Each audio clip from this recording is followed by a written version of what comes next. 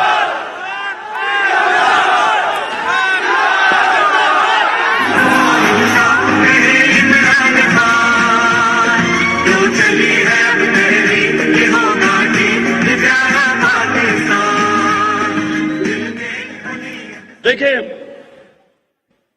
نوجوانوں, اپنی زندگی کا ایک اصول بنا لیں.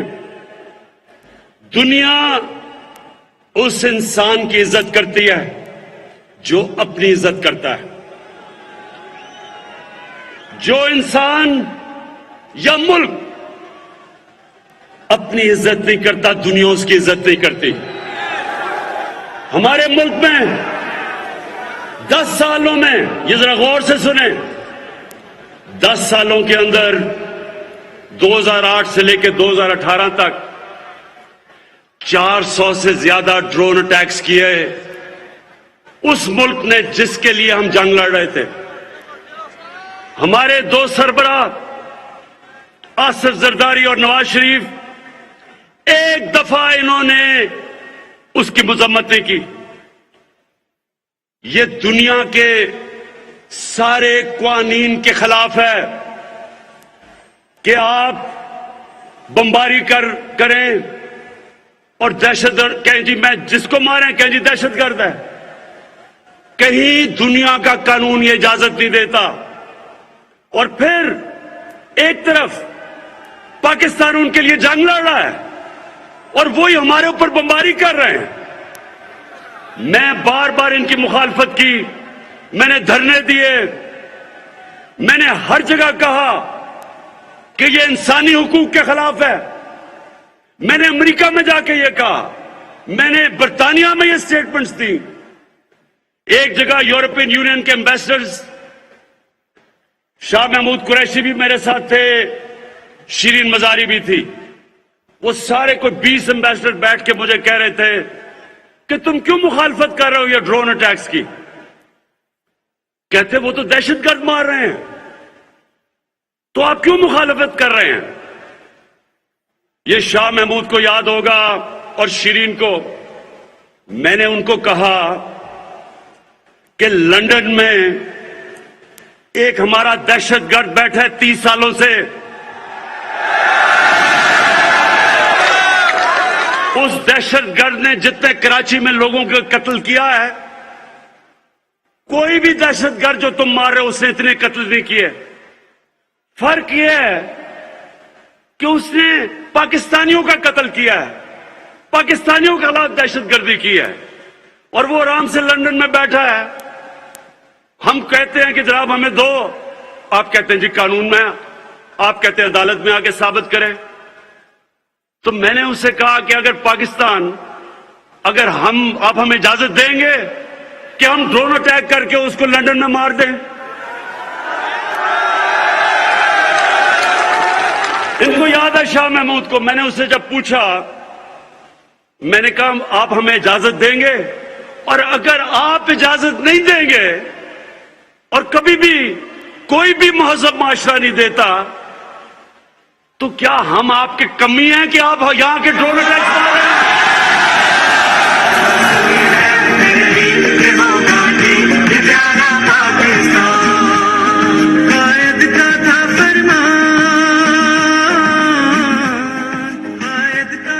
پاکستانیوں, میں واضح کر دوں کہ میں سمجھتا ہوں کہ پاکستان کو دنیا میں ہر ملک سے اچھے تعلقات رکھنے چاہیے. امریکہ سے اچھے تعلقات رکھنے چاہیے, بہت بڑی پاور ہے, ہماری تجارت اس کے ساتھ ہے, ہمارے بڑے عظیم پاکستانی وہاں رہتے ہیں. لیکن میں 22 کروڑ پاکستانی کا وزیر اعظم ہوں. میری سب سے بڑی جو ذمہ داری ہے کہ میں اپنے پاکستانیوں کے حقوق کی حفاظت کروں, میں اپنے پاکستان کے مفادات کی حفاظت کروں. میں یہ کبھی اجازت نہیں دوں گا کہ کوئی آ کے فورن پالیسی ایسی ہو کہ ہم کسی کو خوش کرتے کرتے اپنے ملک کو نقصان پہنچائیں، میں یہ کبھی اجازت نہیں دوں گا۔ میں نے اب یہ ذرا غور سے سنیں، میں نے امریکی صدر کو ملنے گیا، آپ نے دیکھا بھی ہوگا ڈونلڈ ٹرمپ کو جب میں ملنے گیا، میں سب سے پہلے آپ کو بتاؤں کہ میں نے کم سے کم خرچہ کیوں کیا۔ میں کمرشل فلائٹ پہ گیا، میں ہوٹل میں بھی نہیں ٹھہرا، میں پاکستان کی ایمبیسی کے کمرے میں ٹھہرا۔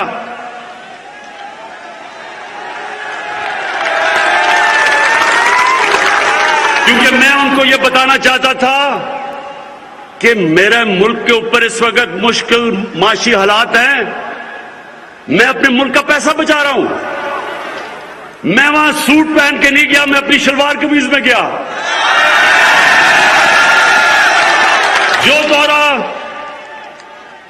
جو دورہ نواز شریف اور زرداری نے $12 لاکھ سے اور $14 لاکھ میں کیا، وہ میں نے $1.5 لاکھ میں کیا،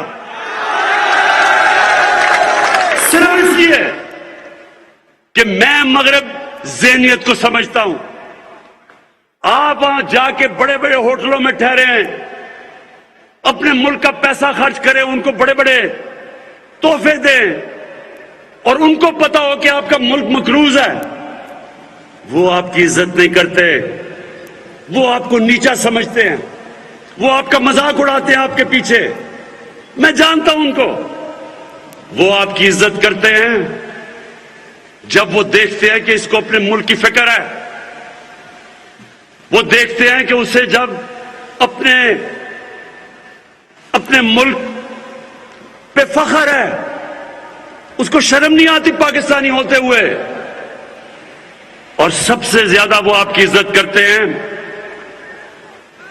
اور یہ سنیں ذرا غور سے، جب بھی میرے پاس کوئی باہر سے کوئی سربراہ ملک کا آتا ہے، کوئی فورن منسٹر آتا ہے، تو سنیں پاکستانیوں، میری ایجنسیز، میرا فورن آفس مکمل طور پہ اس کے اوپر بتاتا ہے کہ اس نے تعلیم کدھر حاصل کی، اس نے سیاست سے پہلے کیا کیا، اس کا پیشہ کیا تھا، اس نے پیسہ کیا بنایا، وہ ایماندار ہے یا نہیں، پورا میرے پاس اس کی ڈیٹیل آتی ہے اس کے ملنے سے پہلے۔ اسی طرح جب پاکستان کا سربراہ جاتا ہے باہر کے ملک میں، تو ان کے پاس ہر چیز اس کے اوپر آ جاتی ہے کہ اس کی تعلیم کیا ہے، اس کی سیاست میں کیا اس کا پوزیشن ہے، کیا یہ ایماندار ہے یا نہیں۔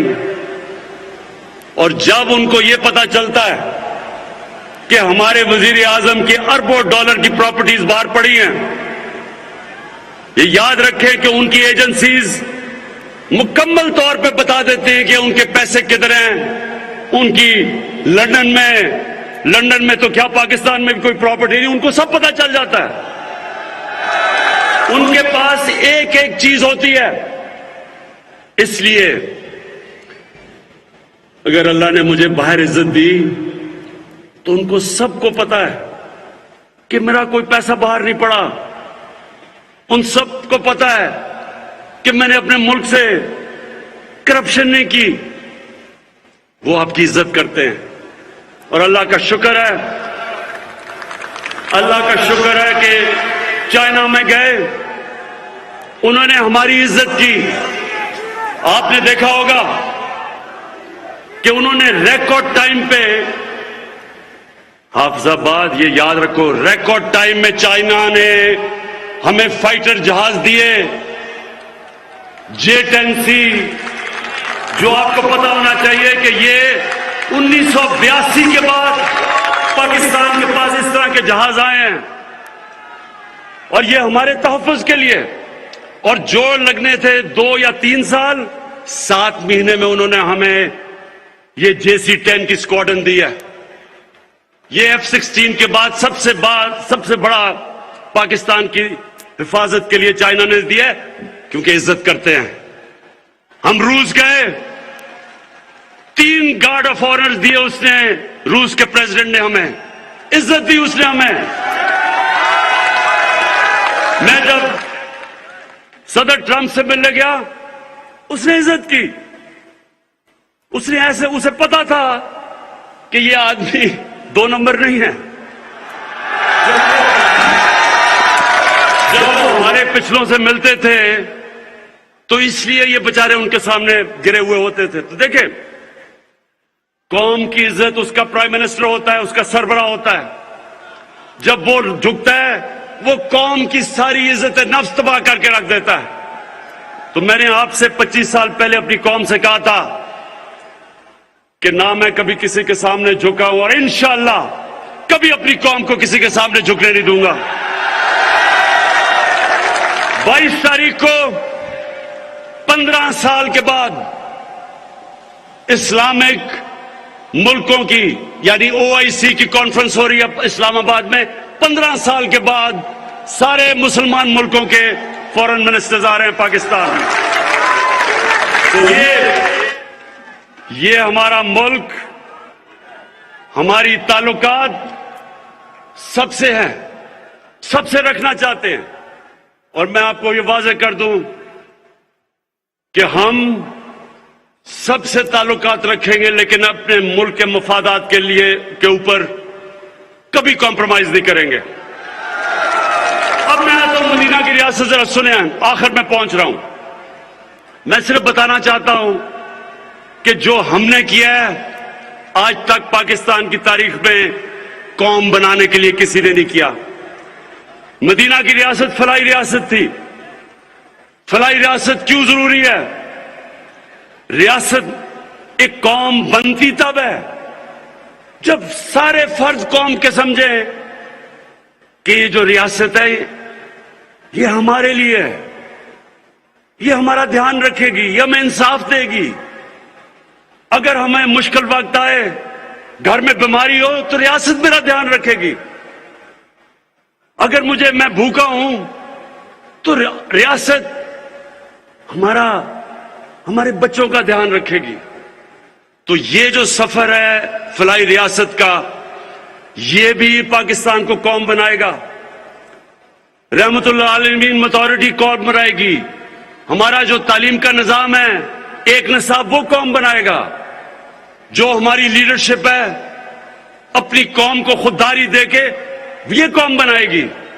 اور یہ جو فلاحی ریاست ہے, اس میں سب سے بڑا کام جو ہم نے ہیلتھ کارڈ لے کے آئے ہیں, ہر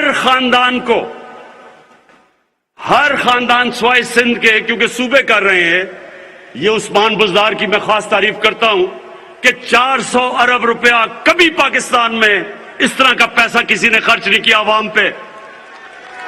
400 ارب روپیہ ہم خرچ کر رہے ہیں. ہر خاندان کو 10 لاکھ روپے کا ہیلتھ کارڈ. اس کا مطلب یہ ذرا سنیں, اس کا مطلب یہ کہ اگر آپ کے گھر میں خدا نہ خواستہ بیماری آئے تو وہ 10 لاکھ تک آپ کسی بھی ہسپتال میں جا کے اپنا علاج کروا سکتے ہیں. پرائیویٹ ہاسپٹل میں جا سکتے ہیں. پرائیویٹ ہاسپٹل میں عام آدمی سوچ بھی نہیں سکتا جانے کا. ابھی جو لاہور کا مہنگا ہاسپٹل ہے, ڈاکٹرز ہاسپٹل, ان کے سربراہ ڈاکٹر جاوید نے مجھے ٹیلی فون کیا 1 مہینہ پہلے. کہتا ہے عمران, میں آپ کو بتانا چاہتا ہوں کہ ہمارے ہاسپٹل میں, اور مہنگا ہاسپٹل ہے, پہلا ہیلتھ کارڈ کے اوپر ہارٹ کا آپریشن کیا ہم نے. ایک غریب آدمی, ایک ڈرائیور گیا وہاں, دل کی بیماری تھی, ہیلتھ کارڈ کے اوپر پرائیویٹ ہاسپٹل میں اس کا مفت علاج ہوا. تو یہ مجھے پاکستانیوں بتاؤ کہ 70 سال سے کسی نے یہ نہیں سوچا کہ عام آدمی کے اوپر کیا گزرتی ہے اگر گھر میں بیماری ہوتی ہے. یہ کبھی پاکستان میں چیزیں نہیں ہوئی. پھر پناہ گاہ, میں جب لاہور کے وہ پرانا جو لاہور کا راوی کا پل تھا, جب اس سے آتا تھا داتا صاحب کی طرف, تو وہ جو بیچ میں سڑک کے بیچ میں جو جگہ تھی، ہمیشہ میں دیکھتا تھا کہ بیچارے لوگ سو رہے ہیں اس کے اوپر، مزدور سو رہے ہیں اس کے اوپر، ٹرک گزر رہے ہیں رات کو، بسیں گزر رہی ہیں، دھواں آ رہا ہے، مٹی آ رہی ہے۔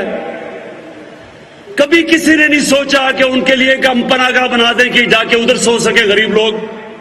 کبھی کسی نے نہیں سوچا، کبھی کسی میں یہ رحم نہیں آیا کتنا پیسہ لگتا ہے۔ کم از کم سوچے تو صحیح کہ مزدور بیچارے باہر سے آتے ہیں شہر میں کام کرنے کے لیے، اپنے بیوی بچوں کا پیٹ پالنے کے لیے، تو پیسے بچانے کے لیے بیچارے سڑک پہ سو جاتے ہیں تاکہ جو بھی ہم پیسہ بچائیں گے تو ہم بچوں کو، بیوی بچوں کو بھیج سکیں۔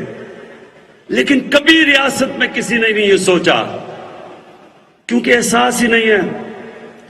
ہم نے پہلی دفعہ، میں آپ کو بتاؤں، پناہ گاہ کے اب ہم سارے پاکستان میں بنا رہے ہیں ماڈل۔ ہم ایسا کیسا کر رہے ہیں کہ پناہ گاہ اس کے اندر ایک بنے گی پناہ گاہ جدھر لوگ رات کو سو سکتے ہیں، کھلی ہوئی ہیں، لیکن اس کو اور بہتر اب کر رہے ہیں۔